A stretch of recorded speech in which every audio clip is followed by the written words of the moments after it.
Good morning, ladies and gentlemen. My name is Simon Mills. I'm a Senior Associate at the Zien Group, and I'd like to welcome you all to today's FS Club webinar, where we're going to be discussing Pongamia, the transformative tree.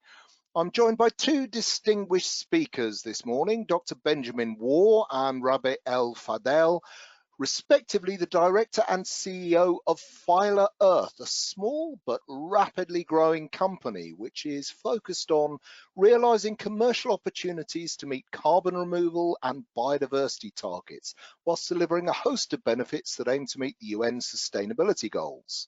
Now, as always, the agenda for this webinar is very simple. Following my introduction, our speakers are going to make their presentation, and then we'll move on to the Q&A discussion phase. I'm afraid that you're all muted, but you are able to submit your questions to the chat tool on the right-hand side of your screen. Please do chip in at any point of the proceedings. I'm going to be collating your questions and we'll put them to our speakers at the end. Now, as with all of our FS Club webinars, we're going to be recording this session and you're going to be able to access the slides and presentation at a later date. But before we move on, I really must thank FS Club members who've opened up our webinar series to the public. With their help since March of 2020, we've held over 400 of these events on topics as diverse as money laundering, the metaverse, and high salinity agriculture. The FS Club is the premier global executive knowledge network for technology and finance, where members and their guests can meet over a glass of wine to debate key issues which impact on financial services, technology, and society. It's very much like a 21st century version of the city's 17th century coffee houses. And so, without further ado, I would like to introduce the first of today's speakers. Benjamin, tell us about Pongamia.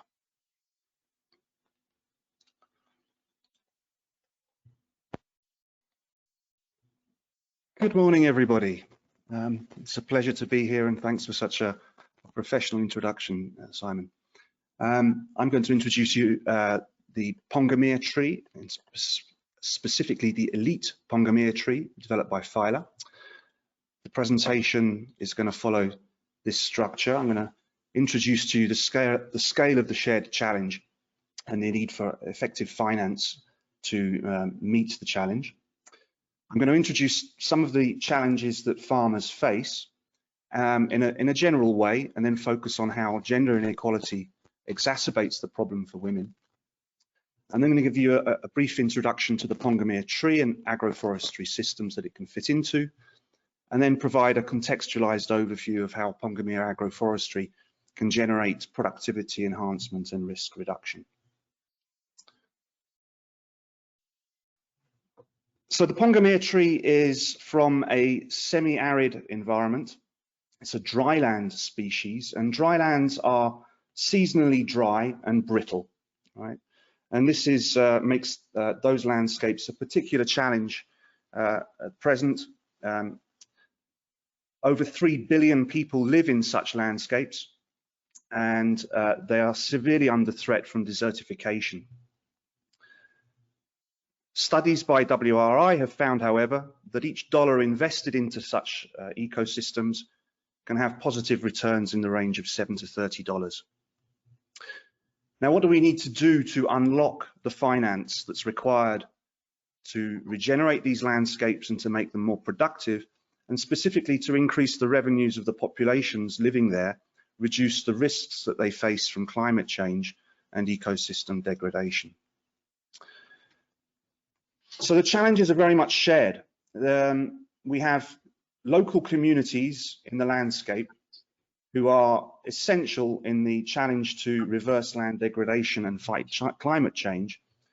And as we understand, climate change is a global issue that threatens Western and developed economies too.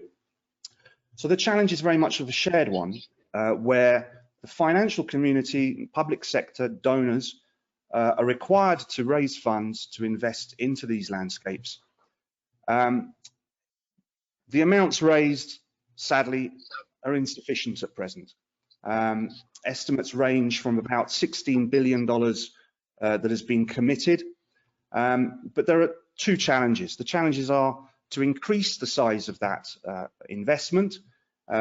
Estimates of the investment gap are massive, some $300 billion a year required to reverse land degradation and combat desertification, and by so doing lock carbon from the atmosphere into soils in a productive manner.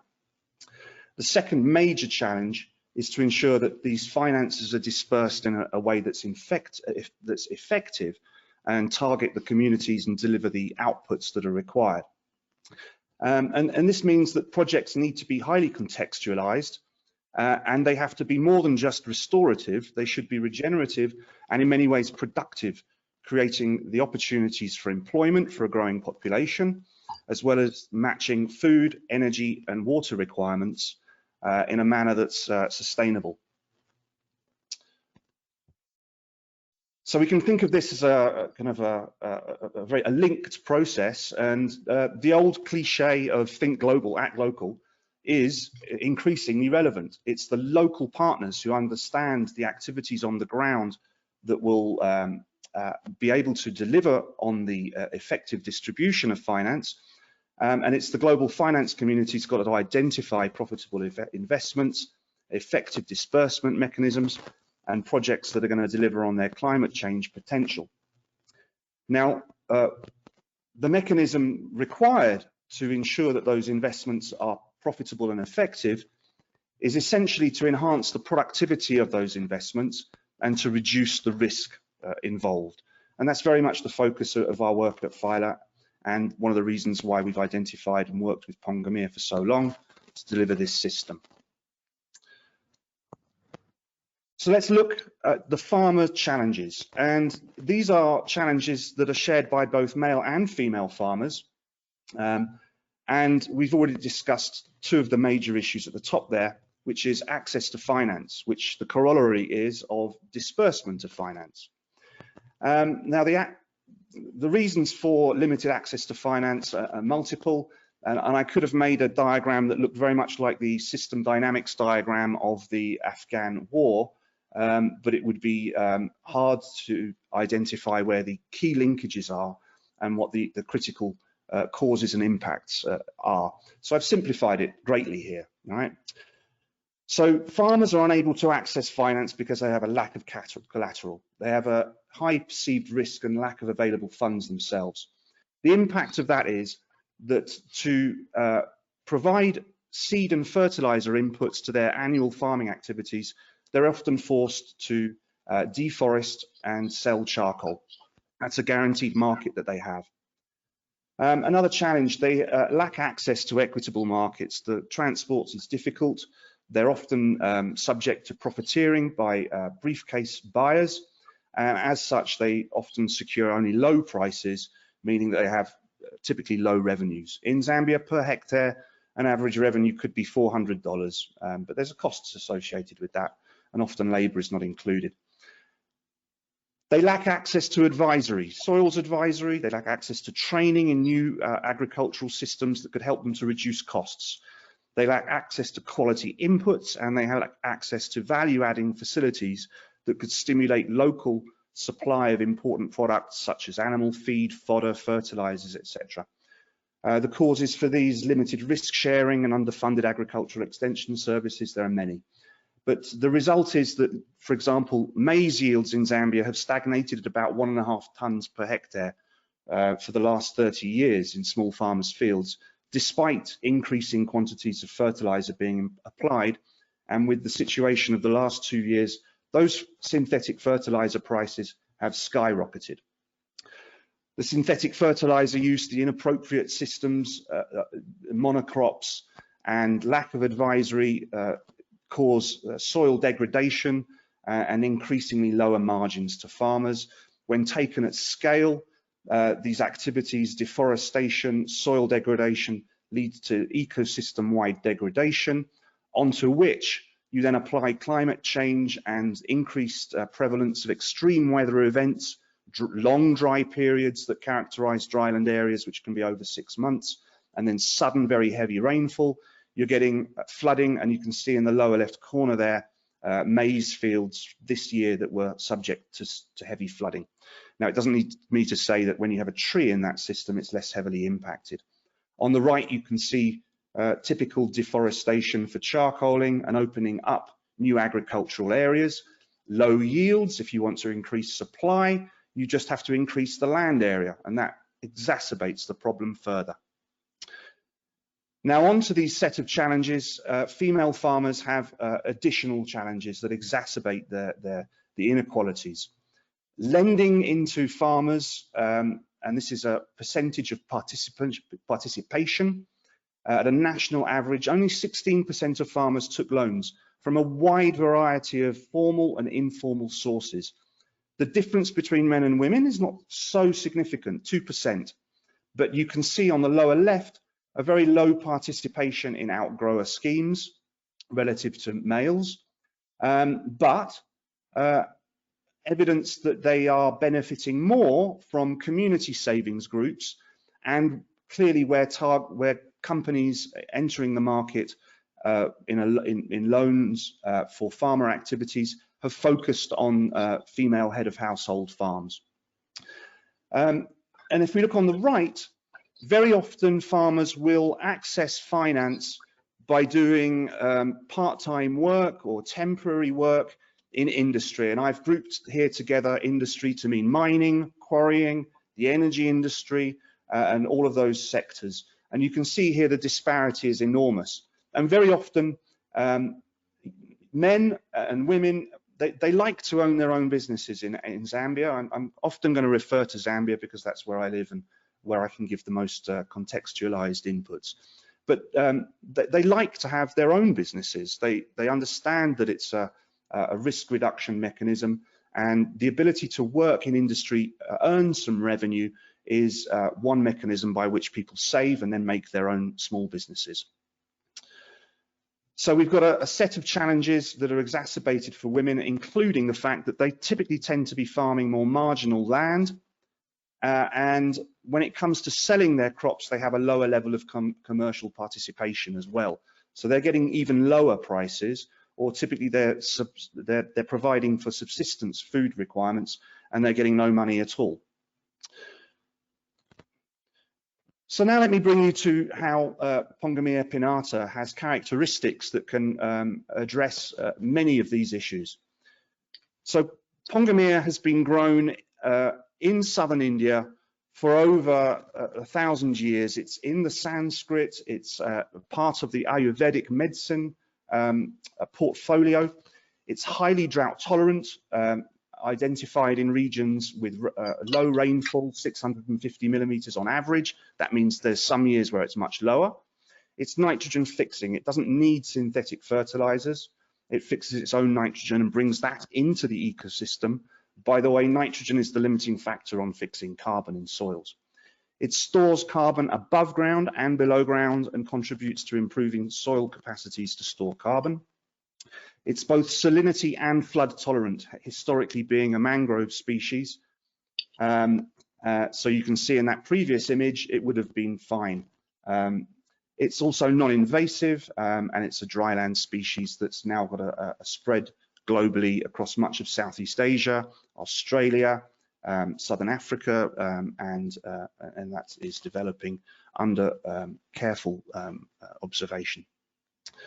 Now, Pongamia has its value comes from its products as well as its ability to interact in agroforestry systems. It produces a pod. That pod can be separated into a pod shell. The pod shell forms about 60% of the total mass, and seeds. Those seeds can be pressed into a vegetable oil. That vegetable oil can be used as a biofuel or a sustainable aviation fuel. The seed cake meal is high protein, very similar to soy, and that can be used for fodder or as a protein isolate. When used as a fodder, it reduces cattle methane emissions. The seed cake and vegetable oil both contain biocompounds which can be extracted, and these are high value compounds that can be used in cosmetics, in agriculture to provide biological alternatives to synthetic biocides, nitrification inhibitors to coat fertilizer, and health uses as well, given the Ayurvedic past. The pod shell, which can be processed at village level or at rural aggregation hub level, can be an alternative to charcoal and an income source for rural communities. It can similarly be composted and turned into a biochar, and there's lots more complicated routes to market and value addition. Now, what's special about Phyla's Pongamia? When forests were cleared in southern India, the Pongamia was left because of its utility. Here you can see lower left, it's in a farmer's field. It's right next to the farmer's field. It's not having any negative interactions on their yield there, otherwise they would have removed it. And you can see I've highlighted one small area. The tree cross-pollinates. You need to identify elite mother trees and then develop them from there. And here you can see our identification process of elite Pongamia that's happened across the whole of India has looked at over 100,000 trees and brought together a portfolio of elite high-yielding trees, and 75 of them. Now, in the wild, like I said, less than 3% of wild trees are elite candidates. We observe them for pest and disease resilience. They have yields that are in excess of 40 kg of pod per tree. It's about 2 kg per meter squared. And so our work has been to identify these elites, build them together as a portfolio, and then identify methods to propagate them and develop the deep tap roots that they require to be robust in very dry climates. So our unique cultivar technology, what does it do that's better than alternatives? Well, let's look firstly at the oil production. It can go into existing agricultural lands that have been cleared as a reforestation activity. It can integrate with intercrops. It can integrate with native tree and shrub species. And when it does so, it can produce oils and biofuels which have a negative carbon footprint compared to alternatives. We've got the 1G average, we've got soy oil and palm oil. Both of these measurements here are assuming that the palm oil has been put into deforested systems. And then it brings a great advantage as being a perennial tree crop rather than an annual crop. Now, if we go back to those first slides, you can see that each year the farmers have to gain the revenue, the income, to buy seed and fertilizer. They have to spend a lot of time preparing the field. And with climate uncertainty, if they get their timing wrong, or if floods happen, they're going to lose all of those inputs. And it's a self-exacerbating negative feedback loop because they got those inputs typically by charcoaling, right? And so once they've lost those inputs, they have to charcoal again. They have to try for a second round, and typically they're planting late. They get low yields. These are the risks of annual cropping. And the outgrower system, the contract farming system that's built on the back of it, doesn't necessarily share the risk. It's a year-to-year procedure. There's not necessarily a long-term relationship. Now, Pongamia as a perennial tree species, the investment is up front. You put in the trees, you can have an intercrop, you can carry on doing your previous activities, depending on the tree density that we select for the environment. The moment it rains, the tree is ready to accept that water. It's binding the soil, it can be flooded. The risk is significantly reduced. And on the other side, if we compare the potential yields to soybean, it's like vertical soy, all right? So once mature, which happens at about 15 years, and the growth of yield is like an S-curve with an exponential as it reaches an adolescent period, yields of protein per hectare and yields of oil inputs into biodiesel production are typically double those of which can be seen in a soybean production system with reduced risk. And all of the benefits of being able to store carbon above ground and below ground, which are not possible with soy. So Phyla has developed a system that enables farmers to shift towards a perennial crop production system with intercrops and with additional investments into honey production as one example of how we develop multifunctional landscapes. We could also add into their livestock production because the trees, the leaves are non-palatable, so animals don't eat them, and they bring nitrogen into the ecosystem, a green fodder from leaf prunings, and they produce a shade that encourages grass growth underneath the trees. So we could have looked at the livestock system, which is clearly very interesting for Southern and for Latin America, for reforestation activities there. And what we've developed is a system which enables us to put 50 trees into a farmer's field to maintain a relationship with them over the period up to which the Pongamia trees start to produce pod, through intercropping and improving their annual intercropping yields through the provision of biological soil amendments that are very carefully developed by our partners with specialities in that domain. And we also critically bring education to address the advisory deficit. And you can see how on the top left here, these capitalization loans to farmers over the first 5 years, and you can see their breakdown to the right over the first 15 years, how they shift from a blended facility providing the trees, a carbon prepayment, which is effectively the first 5 years of carbon sequestration through improved soil sequestration and tree growth. That's delivered earlier on so that it can reimburse the farmers. And at no point do the farmers go negative net income in this situation. And as we develop intercrop yields, as the trees grow, carbon revenues continue, and the standard trade finance they're producing something we need, the pod and the food intercrops, and we're trading with them in a legitimate and equitable way. All right, they maintain ownership of their land in this small farmer outgrower model. We're not land grabbing. What we're effectively doing is enable them to capitalize and pay back through enhanced productivity, risk reduction, and in the future, in revenue streams, for example, from biodiversity enhancement, etc.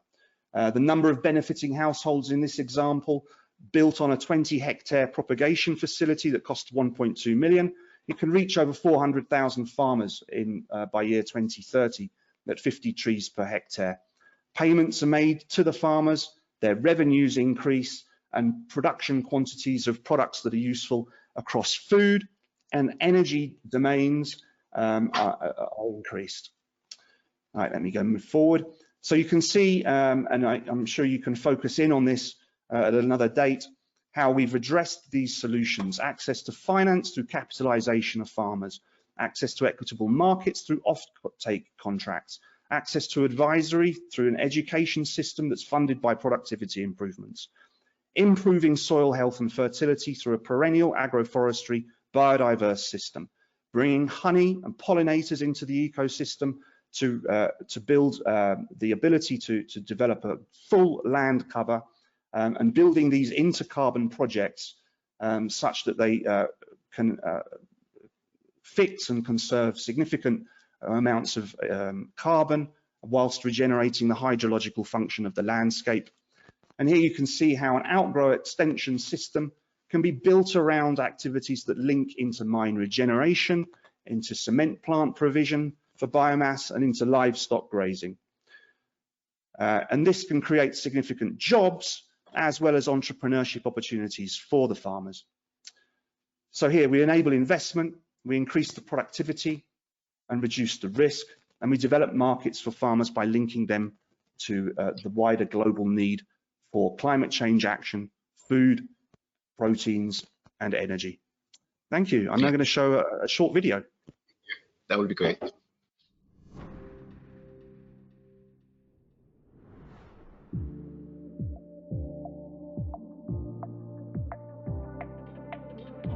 What if there was a way to restore degraded landscapes?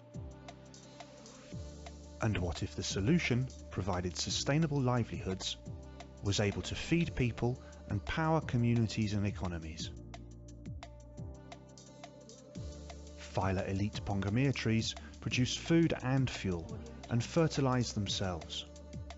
They can grow in regions of the world where rainfall is limited and where climate change threatens agricultural production systems. Phyla's elite Pongamia trees build healthy soils. They remove carbon dioxide from the atmosphere, and they bring back biodiversity to landscapes that have been devastated by deforestation, monocropping, and mining.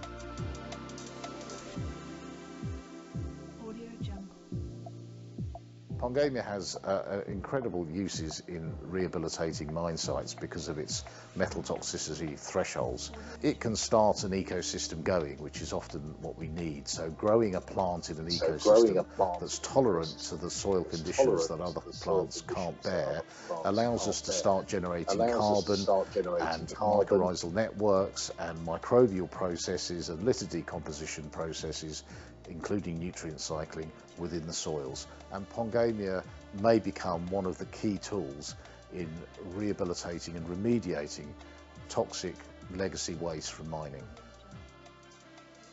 Dr. MVR Prasad, member of the Phyla team, has been instrumental in the commercialisation of Phyla Elite Pongamia agroforestry systems.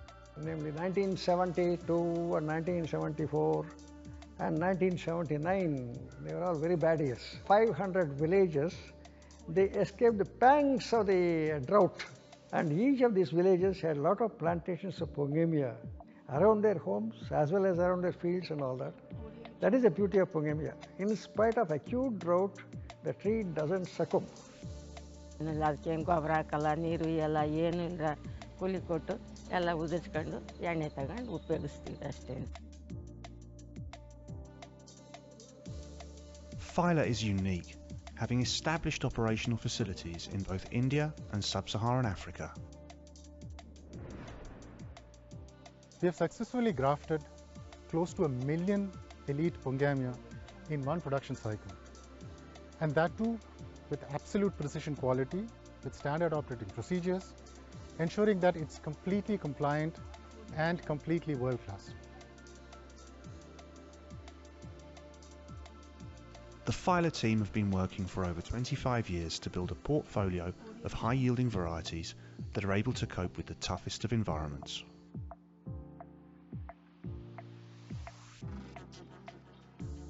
We have developed close ties with domain experts from leading universities in the UK to develop processes and products to maximise the value of each seed.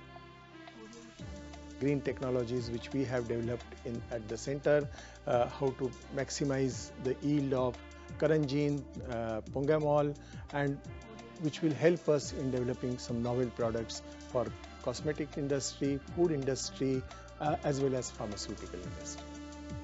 Our facilities in India and Southern Africa are gearing up to produce 1.5 million saplings next year, then scale to meet a growing demand worldwide.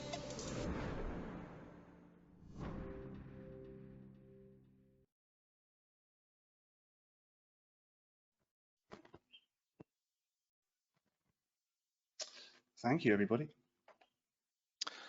Fantastic. Well, that was an absolutely fascinating talk, and I can see that we have a lot of questions from our audience, but as chairman, the privilege of asking the first one falls to me. So I believe that Pongamia has a high degree of genotypic and phenotypic variability because of the wide variety of conditions that it grows in. How can you make sure that the farmers get the right variety of seeds for their growing conditions? Thank you, Simon. So there's 2 points to this. Pongamia trees cross-pollinate, which means that you can have identified a high-yielding elite variety, and elite means it's pest and disease resilient as well. But when you plant the seed, it can be a low-yielding variety, unfortunately.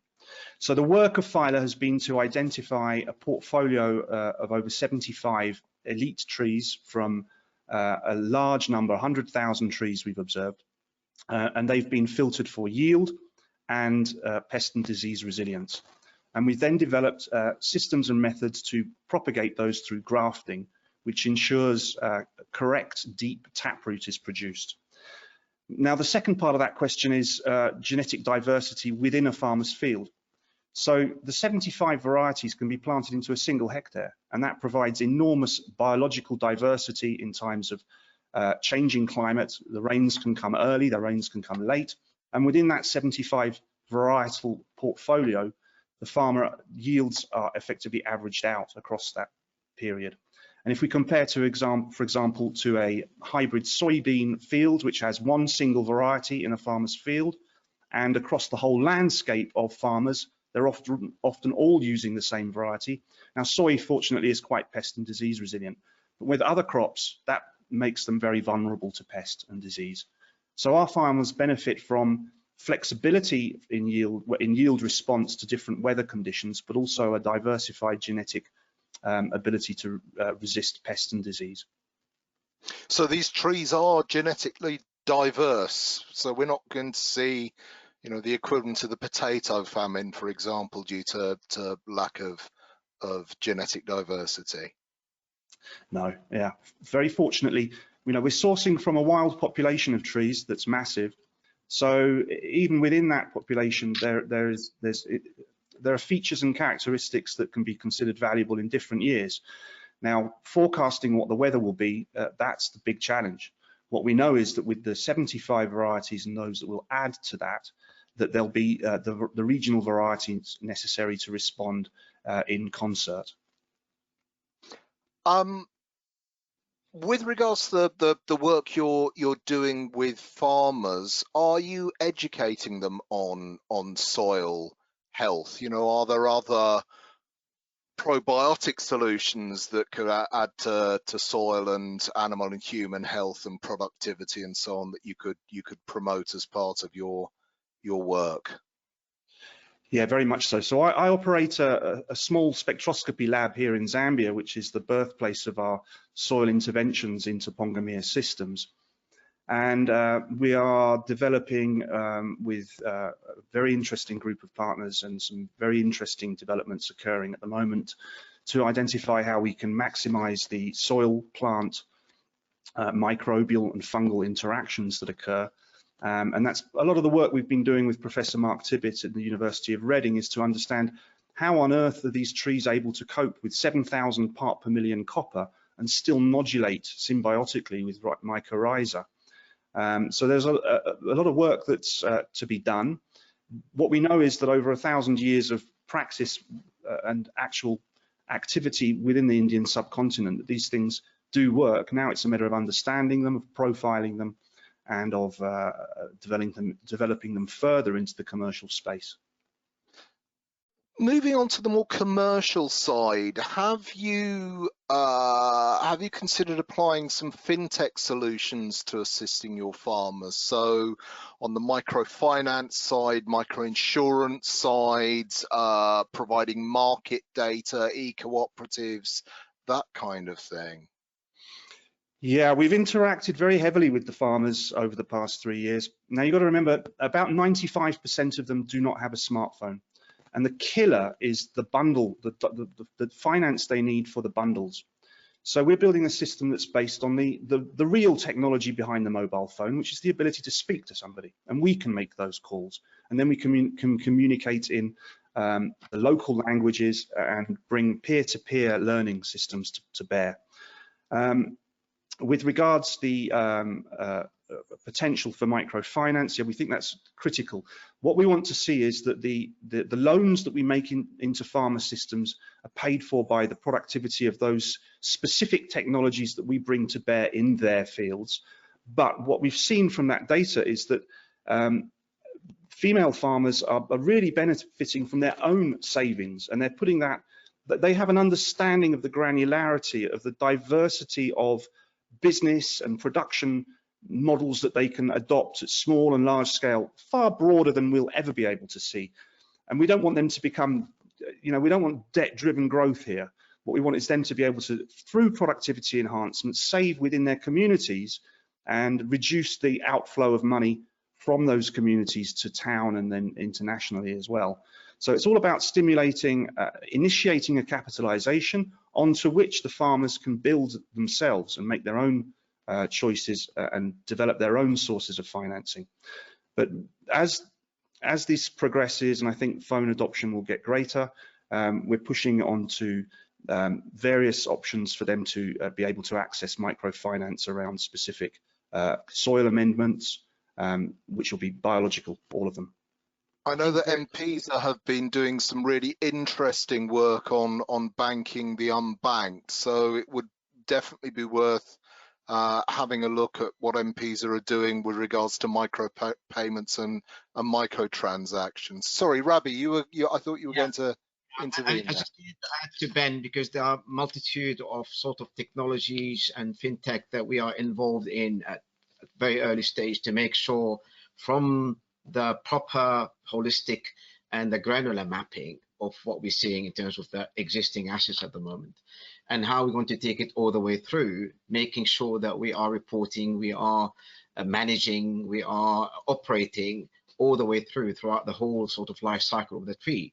Every single part of that, we are trying to be engaged in certain technology that will anchor this, including, as Ben was talking about, in what sort of technologies that will connect. So in a way, we try to just bring into the SDGs, the 17 goals, every single part of it, a technology that linked to that sort of tree. Some of these sort of technologies we're quite far in developing, but it's a long sort of journey. But we've succeeded in breaking into creating opportunities rather than just looking at it as a risk, one side of it, looking at the pattern and reading the pattern from a different angle. So it's a different dimension where, rather than being risky, it's becoming actually it's a pattern that can be read, where the whole financial industry will start to plug into that very one, and engaging number of the female gender into this, knowing that this is a quantum leap in the productivity and the insurance of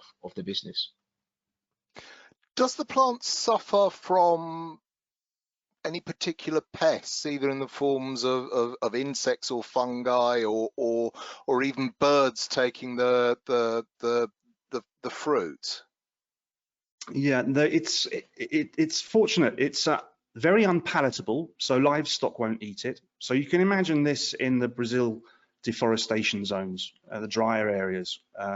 Once the forest is gone, you could put this system back in, and then you can have livestock underneath, and it's producing high protein fodder, which reduces methane emissions. What a perfect mix, right? Now, in terms of pests and disease, so the candidate plus trees that we had were multiple, many thousands of them, and they had high yields, but then they were removed if they were observed to have too much of a pest, specific pests. It does attract insects, yeah, and 50% of all of the insects visiting the tree are pollinators, specifically bees. We've had trees here in Zambia now for 8 years. We've observed absolutely no pests and disease here at all. So it's highly resilient, and it has this carangin and pongamol, which are furanoflavonoids, which can be used as termite repellents, mosquito larvicide. And what carangin does is it inhibits the creation of chitin, which is the insect outer body. So it disrupts that, but it's biodegradable, of course, and doesn't build up in the environment. It's also a bionematocide, and it does that by maintaining high levels of ammonia in the soil by stopping the nitrification process. So you can imagine, by stopping the nitrification process, you've got a slow release fertilizer cover. Yeah. How hardy are the trees? Because I know that regionally there are issues with locusts. Can the trees actually survive being defoliated? Do they bounce back? Yeah. So we collect mother tree scion from mature mother trees, and we can take many thousands in a year, and then we'll leave the tree for several years, and then yields recover. And to be honest, even with a lot of plant species, you can lose up to about 40–50% of the leaf, and the yield won't necessarily be hit. There's a panic about leaf-eating pests many times. And yeah, again, with the carangin and the pongamol, we haven't specifically tested it on locusts, but we should do. What I do know is I have trees in bags. They've been in bags for over 8 years. There's no termites now, so we don't have that problem of the tree suddenly falling over with termites, which has been an issue with other species. What's the minimal rainfall requirement for mature Pongamia trees to actually ensure that you get maximum yield? Does it need irrigation at the nursery stage? Yeah, so when we map the trees from which we're sourcing across the wild population, the average rainfall is 650 millimeters, but that's in a rain shadow area. So there can be periods of 2 or 3 years where there's a lot less rain, And as with all environments, there can be periods when there's more rain. Now, my understanding is that the wild population probably establishes, those seedlings probably establish in years where the rainfall is a little bit higher. So it's advisable when you're planting out a commercial crop, either to plant in the rainy season at the beginning of it, and that way you've got a 4 or 5 month period where the tree can get embedded, after which it should be fine. In a commercial setting where you're having to plant all year, you might want to water in those trees in the first year. In our mine site example, that is on tailings. It's not even soil, right? Terrible hydrologic characteristics. As an insurance policy, we put 20 litres per tree per month. And really, they don't need that.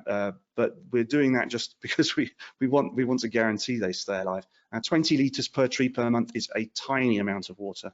And what you're seeing in markets where Pongamia has taken a foothold in the US, it is the citrus growers who are shifting to Pongamia because they understand if they're having to pay for water permits, their crop is no longer viable. Add on to that pests and disease problems and the price of labour for picking. Pongamia can solve that by being mechanized, high pest and disease resilient, drought tolerant. It's interesting. How are you going to avoid some of the pitfalls of monoculture? So if Pongamia is a commercially viable crop, how are you going to prevent farmers from deforesting native forest and planting Pongamia in its place? Yeah, it's very, very important. So there's a careful onboarding process that we've developed, which requires farmers often on traditional land to have a systematic land titling from the chief. And by framing that within a broader context, so we're reforesting existing agricultural land. We don't sell trees, we partner with companies worldwide, and it's built into our contractual obligations that these trees will only be put onto land which can be acceptable to carbon methodologies, either voluntary or Article 6. So that's built into the contractual process. With the small scale farmers, we assist them in getting systematic land titling. And then we try and frame that within a broader carbon project, which would cover the existing forest, which is often highly fragmented. And the technologies Ravi's been talking about enables us to look at the fragmented landscape and not just the bulk landscape of forest which is remaining. So by framing it in a landscape, contractual obligations with the farmer, and methodologies that really, we engage with the farmer. It's not simply us selling a tree to them and then them taking it away. It's all about a careful partnership, and that has a 1-year onboarding process through the intercrop and the honey production. So we're working with the farmer for a year before we start to introduce the trees, and that gives us the time to filter. I think what I would like to answer your question, Simon, is really it's the name of the game is biodiversity, and the diversity of species that we bring it in is the sequence, what to introduce, what is the first enabler, and looking at the DNA, A, of the social sort of structure, B, the DNA in terms of the climate, the geography, the soil, and everything else. And there isn't one species that can basically just occupy everywhere. And we looked at in Africa in particular, we know that we have few millions of hectares immediately that are ready to be taken on and to start to do like that enabler. That tree that we listen to nature in that sense, this is the right tree to go into it, to start with it, but it's an enabler, and it lives on symbiotic relation, being with the agriculture in that sense and being with other trees. So we have we have a catalog of number of trees that we studied. We know which one to bring it in, but it's the sequence, and the sequence will start with the most resilient, with that is needed at the moment, and how we're going to. But we have a bank of species. We bring it in one by one, governed by the fact that we need to keep the biodiversity, and we are aware of the circular economy impact. So it's quite a long term. So it's not just one tree by far.